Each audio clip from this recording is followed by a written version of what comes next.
觉得纪录片有点像是一场旅行，它会让你很深入的去观看一些看不见的社会现实。他最关心最多的是你故事里面很真实的感情。即便我们住在不同的国家，可是我们为了同一个理念，我们在做一些努力。其实对我来说，它就是一个社区的概念。自发性的拿起摄影机，记录自己家乡，去实践这件事情是很迷人的。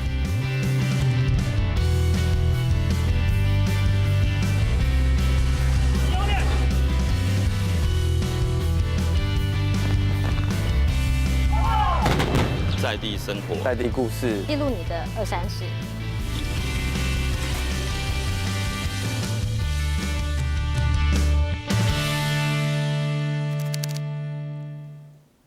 欢迎收看《今天的福气来》，欢迎收看今天的福气来了，我是哲伟，我是哲伟。刚才看到这个影片呢，我们会想到说，在现代这个社会这个环境当中，影像啊，在我们的生活里面占了非常非常重要的部分。它记录的不只是当下的感动，它也记录了我们的人生、我们的生活。社区二三事，刚才看到影片的最后，今天又跟我们聊哪些二三事？那社区又是什么意思呢？社区是我们住的社区，还是摄影的区域呢？这些种种的问题，我们都请到中华电信基金会的执行长林三元林执行长今天来到现场，欢迎执行长。哲伟好，你好，各位观众朋友大家好，我是中华电信基金会执行长林三元。大家好，太卡好，我没有，OK 的，我是林三元，哇。欢迎执行长，执行长这个开朗的这个个性，刚在底下我们就聊得很开心了哈。执行长，我们先来聊聊这个社区二三事，我刚刚把它解构出来这样讲。今天我们要好好聊聊这二三事。这二三事当然不只是我们所谓的二三了哈。我们先讲一下这个社区二三事怎么来的，好不好？社区二三事是这样子，因为最早我们这个基金会在06年成立，是，然后就有一个那个点台湾的网站，是，然后点台网站我们请了大概非常多的知名的导演啊，包括郑文堂啊、王耿瑜、侯季然啊，那去拍这个社区的很多的人事地物，所以我们叫做点台湾。哦，那因为点台湾是这样来的，而且他脸书有粉丝专页，大家如果现在还来得及，手边有手机或在电脑旁边，赶快点进去粉丝专页按赞，好不好？那是因为这样的一个机缘，所以我们就认识了很多的纪录片的工作者，一些导演啊，所以这样的跟台北市纪录片工会来结缘啊。那个时候我还没来基金会哦，那个时候你还有别的地方？没有，我那个时候还在06年的时候，我还在台湾微软。哇，微软呢？你能到微软，要到中华电信，当然了，这都是很好的。但是你要转换一个环境，我觉得要很大的热情跟动力，还有决心，对不对？是的，因为其实在此之前，我接触过不少的非政府组织，是，尤其我要特别推荐像千里步道，他也是关注那个社区啊，周胜兴啊，徐明谦哈。那我就那时候就特别的感动，在06年的时候，06年刚好也是中华电信基金会成立了，那我们才渐渐知道说，哇，其实我们这个社会不是只有商人来组成，对，不是只有这个经济这些事情，所以有很多的社会啊、文化、自然，对这部分。不过我比较好奇哦，像我是一般民众的话，我都会觉得中华电信不就是电话、网络啊，这个基金会真正要在做的事情是什么？我们有个核心宗旨，就是运用资通讯的这些能力了。我们做一件事情叫缩短数位落差。是，那简单讲就是说，不能因为就是说比较有能力去买到资通讯，或者是说去在都会区去用到资通讯网络的人，他就会比较方便或者快速。对，所以这个叫做。国际的术语叫 digital divide，那我们想把这个 digital divide 这个落差呢变成 dividend， 就是变成红利。对，那这些红利呢就必须要透过一些网络的实践，是，还有必须要有社区的空间，还有人去捐电脑，对，大概这样的概念，然后做3件事情，一个叫文化的传承。一个叫教育的延伸跟产业的推动，这是很全面。那纪录片那部分就是我们认为是一个最好的文化传承的方式，因为你要开始书写书写这个社区人啊、事地物，不像以前嘛，因为以前我们都会只是比如说长辈啦，我们用口语或者是文书的方式记录下来。可是现在有影像，其实影像有时候我们会觉得它最方便的地方就是我们除了可以听，还可以看，对，而且那是最实际的东西。所以社区23我刚刚看这个资料，已经是第9届了耶，是9年的时间呢，我觉得好可惜哦。至少对我来讲，我就觉得哇，过去这么多年来，其实中华电信基金会它也看到了一个整个网络世代的变迁，对不对？那我比较好奇了，这么多的真案，这几年我们有看到很多的真案，那这个真案跟其他有什么不一样的地方？我想是这样子啦哈，就是说我们还是围绕这个社区，因为它一语双关嘛。对，一语双关。在社区里面，第二个还要去用摄影的方式。是。那234其实这个大家因为我叫03元嘛，这个3代表多的哦，就是大大小小的很多的事情，你透过文字、透过纪录片的书写，就把它记录下来。那每一次的话，我们当然会有一些的那个大概的一个主题结构，但是都是环绕在社区里面。了解。有一个特点，它是给素人。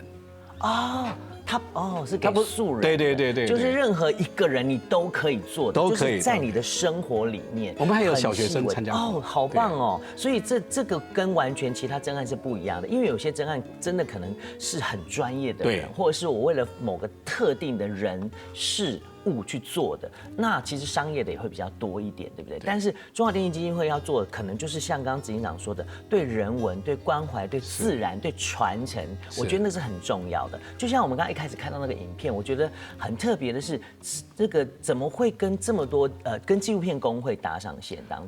当初就是我们因为点台湾的关系嘛，然后中华电信本身它就是一个沟通的公司，是以前用语音嘛，对，现在有宽频。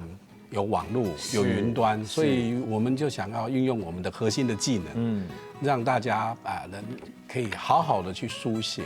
那为什么特别强调书写？我常做一个比方啊，比如说我们小时候都写过一篇文章，我的家庭，对，我的父亲，我的母亲。可是其实要等到你真正要去书写那一刹那的时候，你才可以好好去看看父亲他的皱纹增加了，背也变驼了，妈妈好像有一些忧愁在，对，或者是我的家庭从一开始从小房子，我们开枝散叶了，为什么变成这么大的一个家庭了？我们才会去好好的回头检视，对不对？你经过这样的话，你才会知道，就是说，所以我们常常这样讲嘛，就是说，你参加甄选不一定都可以到，但是我鼓励大家来参加，去做这件事情。比如说，刚刚那个哲伟你提到的，就是说。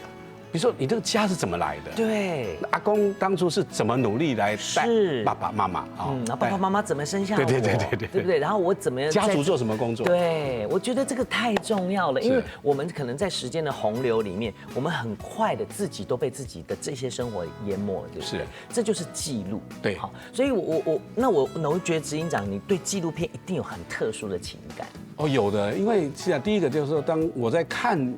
就是从微软第一次到中华电信基金会来的时候，当然你要从官网，就是点台湾。对。那我常常讲说这是真实，因为我在看那官网的时候，就边看边掉眼泪。哇！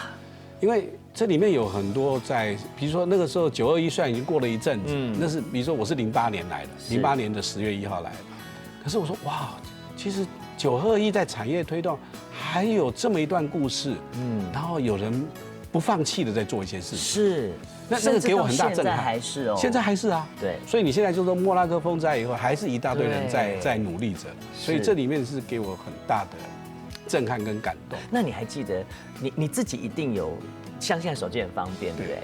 这个执行长一定自己也在记录这些东西。你还记不记得你第一次记录的你自己很感动的片段是什么？我先讲哈，我常常讲，不是我是记录，反而我影响到别人，就是因为我的父亲很喜欢看大陆寻奇，就有台嘛啊，就大陆寻奇。我就有一次跟我一个朋友讲说，好，那个是大概是民国，我看大概是80年上下吧。我说，为什么奇怪我们没有人在记录台湾呢？对，好。然后有一次，他就跟我讲，就是说，我这次要带大家，因为那时候我终于也有时间来陪我的孩子去参加他的那个户外教学。是。他说今天我们去哪里？他说我们今天要到基隆河的源头。我说基隆河源头在哪里？他就给我扒下去，是吧？啊，您够凶啊！对我是我的故乡平溪，可是平溪我那个时候并不知道基隆河是发源于平溪。对，可是我会背得很清楚，就是说。长江发源于巴颜克拉山的南路，黄河发源于巴颜克拉山的北路。因为我是4年7班，所以这个是影响。后来我自己有拍，啊，比如说我常跟我讲，我拍，因为没有那个技巧，我都是一镜到底。是，我拍过那个小白头翁学飞，学飞刚好被我碰到。啊，那好幸运哦妈妈的吱吱喳喳的，那我自己就把它剪了啊，剪的当然不是特别的好。没有，可是那是最初的感动，跟你一开始去执行这件事情的心。还有一次就是我去喜欢到处爬山，然后碰到一个那个在修庙的，所以我就如果大家有兴趣，你上网去看一下，就是说一个剪年师的梦想，是一个国中学历的剪年师，他很会做剪年，可是他现在他在做的那个影片，他并不是剪年。那我就问他为什么啊？其实跟现在我们这个文化在谈的议题有关。真的好，那等一下来告诉我们为什么，好不好？好，我们休息一下，带回来执行长告诉你为什么。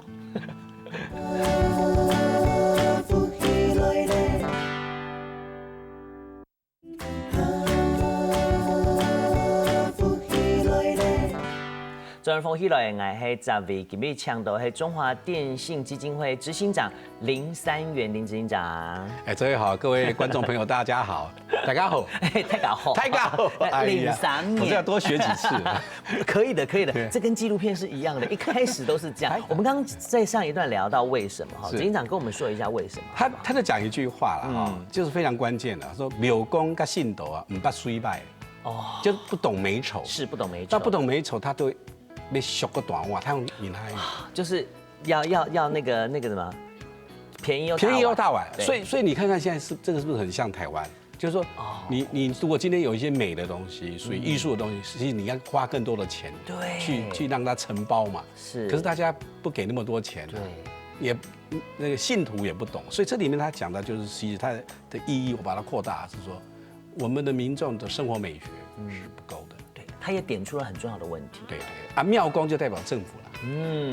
不衰败就不懂美丑。对，好，所以这个我想这个是一些文化，而且我觉得这个需要时间去慢慢的去改变，要向下长，就改变每一个人的想法。改变要怎么？就你要看见。对，比如说你今天为什么这个纪录片，你到那边就是会看见社区的一些美好或是困境，甚至在你身边的，你从来不注意的，其实它搞不好很美，但是它也有可能在当中有一些困境。是，好，我们再回来讲一些美的事物。好，这个9年的时间，执行长也许你没有参与过你有参与过9届吗？没有，我参与了8届。8届，也几乎9届了哦。因为我接的时候是第2届。是，所以你一定有对这么多年来你自己印象很深刻的作品，我们聊聊几个让你很感动的作品。我们先讲第5届的。好啊，因为第5届那个时候是因为我们因缘际会去赞助的一个叫做海盗米，就是实体品。那就是现在那个太阳的孩子吗？好，那我跟你讲，太阳的孩子他怎么来的哈？是，其实是因为那个时候我们到那边去跟史蒂平他真正的这个就是那个故事的主人公署名如逆。是，我现在跟他是好朋友了，就那时候也刚认识，就知道说，然后也知道他的儿子，因为疼惜他的妈妈，就署名如逆在做这些的社区的事情，就跟电影中看的差不多。那我就鼓励他说，你叫你儿子呢来参加我们的社区234。对。但是我跟他讲我们是很公正，不保证你一定得奖。那因为我们都是委托台北市纪录片工会专业的导演，因为我也不懂啊，所以由他们去做全权去做甄选。对。结果他得到第2名哇！那重点是什么？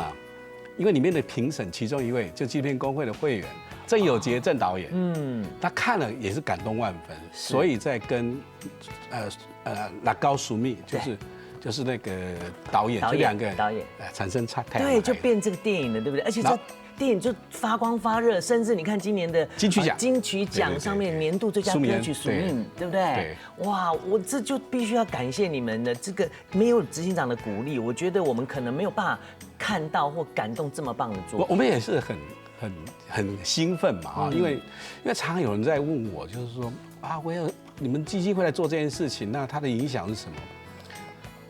我这样回答，就文化教育产业刚刚我提到这个，对，其实它都必须要长时间的。它的重点是在你看见以后，你还有另外一个字叫相信。对，不仅是相信别人，也要最重要是相信自己，相信我们的文化，相信我们的文化。对，所以这是一支片子嘛。那另外有一支片子哈，是在第二届的时候，第二届的时候是有一位老师叫徐家庆老师，带着台中醒山国小。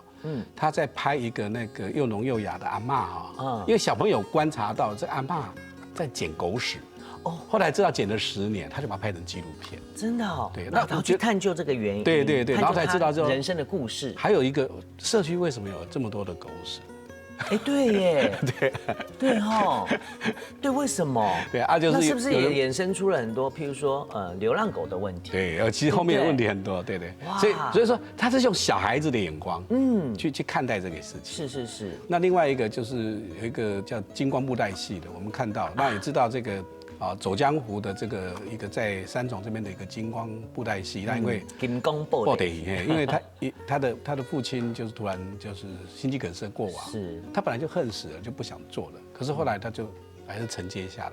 老实讲，到现在还是很辛苦。是，我可以这样讲，我们台湾的一些的这个表演艺术团体其实都是很辛苦的。没错，他很辛苦会在于就是说我们这个社会，刚刚讲的就是你普遍性的对于文化这一部分哈，他会去看到国外的东西。刚好今天我们在客家店，我们在讲到一个，比如说。那个罗文玉吧，是那个客家歌手，他不是做了一个实验吗？是，在西门町。对他把他的歌用韩语唱跟客语唱，好多人呐。对，客语唱的时候没有人，可其实他们是同样的东西。那这个事情，其实我常常在我的一些演讲或里面去分享啊，说那为什么是这样子？大家会看到韩国，那我想这是一个。传媒，还有一个比较大的制作或者是这样的东西，这是我们刚一开始讲的嘛，就行销到台湾来了。对。那所以文化是有穿透力的，没错，而且它是很重要的一个武器。是，我必须要这样子讲。是，哇，还分享的还有吗？还没有让你印象深刻？那另外一个我看看哈，门一下子对，还有对，还有一个门，对，在去年我记得是门哈，对，好像是印象很深刻。那个是一位我们政大的学生，他其实参加过我们的点台湾，那后来呢，他有就自己花了一些钱，然后就在金门大概蹲点的将近7个月吧。是，他在拍一件什么事情呢？就是说从金门的人的眼光里面，以及他，比如金门人会这样讲说啊，你台湾人，哎。大家不讲台湾人就台湾人嘛？对，或拎会加一个。对，其实不用讲那么多，就讲我们台北就好了，或者你们高雄人，对吧？你们台中人，是这样。他在讲到这边，就是说，因为夹杂在中，因为他会靠近大陆比较近，所以他拍了一个非常深刻的，就是因为在这样的一个地缘跟这个所谓的那个细微的文化的不同，所以让大家好像会来分。这件事情就是无形中，他没有提出批判，但是就是说让大家去知道说这个事情是存在的。对，那是不是如果我看完以后我是看了嘛？我说我们怎么样可以让这部分不要变成是一个问题？是，好，你知道，但是不要把它不要变成是问题，而且那个问题很大，会延伸到譬如说人与人之间的距离，对不对？太分彼此了。好，讲到那么多，就觉得。我就觉得很兴奋呢，就这么多年来有这么多这么棒的作品，甚至我觉得有很多人可能成为纪录片也好，或者是影像工作者也好，顶尖的人。那我比较好奇了，就是执行长，就我们讲的都是我们印象很深刻嘛。那这些人出来之后，后续得奖也好，没得奖，你们提供什么样的舞台？啊，这奖这边其实包括开始我们的一些的。纪录片的像一些教授老师啊，当然寄予我们很大的厚望。可是当然，毕竟因为我这样讲，就是说中华电信在某种程度上来讲，它被所谓的党政军条款限制了，所以我们没有 own 什么媒体，可是我们很想去多往这方面去做。所以我最近常在跟大家在开玩笑的，而且其实开玩笑是很严肃的讲说，其实。党政军退出媒体的这个条款里面呢，其实是可以去好好去思考的。你只要不去特别为某政党去做，那政府本来就应该来行销嘛。是。那你看日本、看韩国，人家是请政府很大的力量在行销日本的文化，没错，韩国的文文化。那台湾呢，应该要更往这个方向去思考。对，所以你跟我说中华电信能做什么？我想说，我们先搭这个平台。是。那我们也透过像刚刚这样，比如说今天我们这样的一个 interview， 来呼吁大家，就是说，是不是大家可以思考，让这些文化工作者，让这个艺术工作者，纪录片的工作者，他有一个更宽大的舞台。那这个宽大舞台其实都牵扯到资源，然后政府可以做什么？其实是透过媒体去。不是说像以前叫教育民众，就是什么叫做欣赏纪录片啊？对。那这些宣传就不要让中华电信或者是纪录片工会，它已经就不要让让大家在印象中、刻板中硬邦邦的东西。对，其实政府大家可以去做宣传这件事情，因为这个要做到国际行销，是因为国际行销，然后人家才会去看到台湾，让更多人到台湾来旅游。没错，对啊，就这么简单。对，好了，等一下告诉你怎么样站上这个舞台，怎么样参加我们的社区230，光华转了哈，莫这块。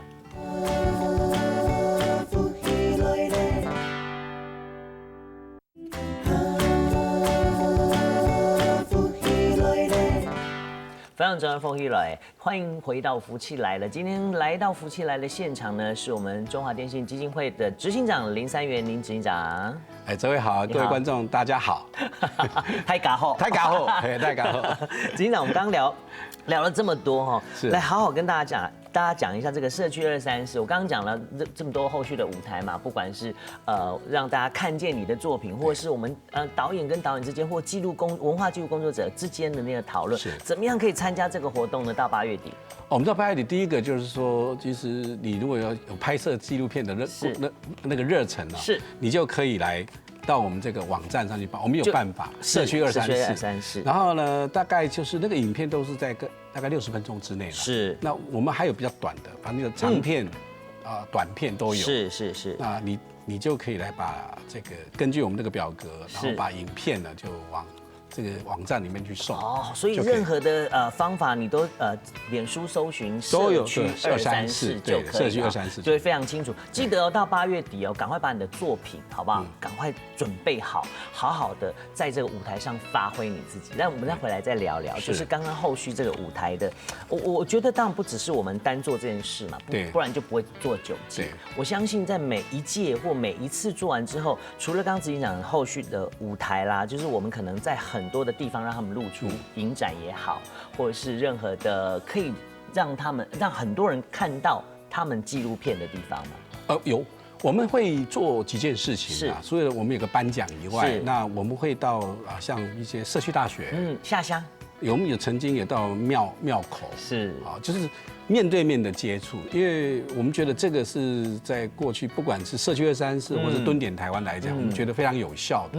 由导演面对面去做，那个对主办单位来讲，就是像台北市纪录片工会或中华电信基金会的员工是比较辛苦，因为他要全台湾到处跑。对，而且要真的深入社区、深入民间，让更多底下的人看到这件事情，看见文化。对。那执行长，我刚刚比较好奇，你刚刚讲一开始我们讲点台湾嘛，然后你刚刚讲到蹲点台湾，讲一下这两个的差别是什么？蹲点台湾就是对大学生，那是在我来接基金会的时候，因为觉得有100多支的片，其实就跟我们刚刚稍微聊一下，就说奇怪，我为什么不知道？为这样哈？对。但是因为大家都是在看赚钱的事情，对。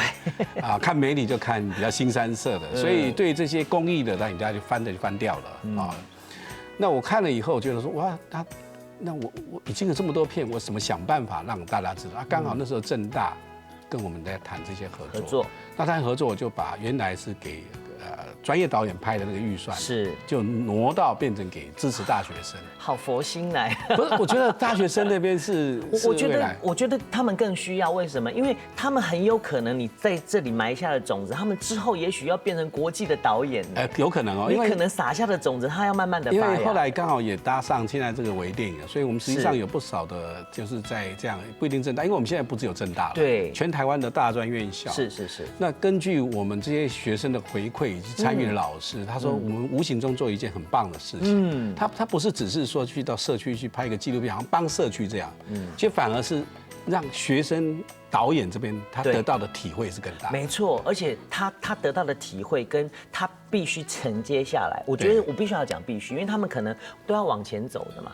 他可能在心中也好，或者是他技术上面也好，埋下了种子，他之后是必须要发芽的。已经发芽了。因为比如说有的他变成记者了以后，他会对于这种真正去报道他的深入度的部分，他就那把尺他会拿捏得很好。对不对？还有人曾经就是到比如说到印度那边去，他回来就跟我们讲，哎，执行长，我们去印度去，然后看到人家 NGO 组织非政府组织在做的，结果他就帮他协助他们去弄了一个募款的微影片，然后也募到钱，他就觉得很开心。对，就大概是这样的一个方式。但我觉得还有一个更重要的就是说，我就打最近这个我们的那时此刻杨力州导演的，就是说纪录片这件事情其实是在培养我们观众更深的这个电影的阅读，那这一点是非常重要的。所以如果说今天电影的这个工业这个产业能砸得更深更广更多的人去参与，不管是看也罢，